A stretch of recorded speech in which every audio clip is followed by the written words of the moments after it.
We do have some super exciting news about PS5. The PlayStation 5 will come with an 825GB solid-state drive, a GPU capable of producing 10.28 teraflops, and a custom-made Tempest 3D audio tech engine, among many more incredible specs. We're just happy to hear something from Sony after all those months of complete silence. So let's get into each of these confirmed features in more detail.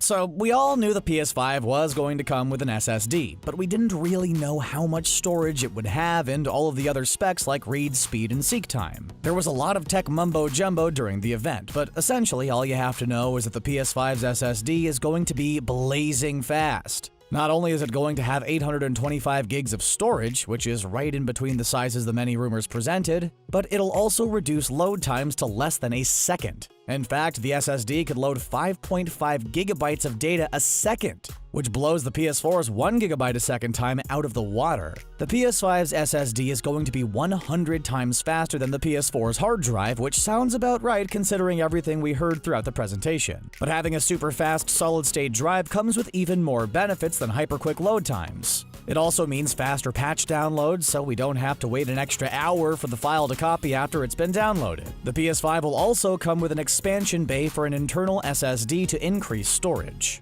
The only catch is that you'll have to make sure the internal SSD you buy is just as fast as the one inside the PS5. And most importantly, that it fits inside the expansion bay. Not all solid-state drives are built the same, so Sony recommends holding off on buying one until they release more details. Moving into the CPU and GPU, the PS5 will feature a custom 8-core AMD Zen 2 CPU, clocked at 3.5 GHz, and a custom GPU based on AMD's RDNA 2 architecture capable of producing 10.28 teraflops, clocked at 2.23 GHz. On top of all of this, it's going to have 16 gigs of GDDR6 RAM. While that's a lot of words and numbers for the casual gamer, what it essentially means is that we're going to get a console with ray tracing graphical capabilities. So we'll see much more realistic lighting and more immersive worlds. It's the closest a Sony console has ever come to rivaling a gaming PC. The final thing Sony touched on in the presentation was the amount of work they're putting into 3D audio. They admitted that the PS4's audio was far from ideal and that the engine that was inside the PS3 worked much better.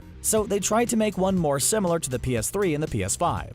Sony could have gone with Dolby Atmos, but decided to make their own 3D audio engine called Tempest 3D Audio Tech, so they could focus on creating excellent audio for all the different setups players use, including TV speakers, headphones, a soundbar, surround sound, and more. 3D audio is mainly going to help players with immersion and locality. There'll be 5 different tuning options available with the console on launch. Picking the best one for your own unique hearing situation will make it easier to track down exactly where sound is coming from, instead of just knowing its general direction. In fact, the sound is supposedly going to be so realistic that you may think it's actually coming from the real world. While we were excited to finally hear from Sony, we really wanted to see the design of the PS5.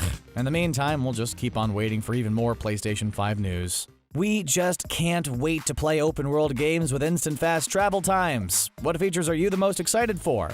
Was there anything we might have missed? Let us know in the comments section down below, and don't forget to subscribe to The Gamer for more gaming videos. Thanks for watching.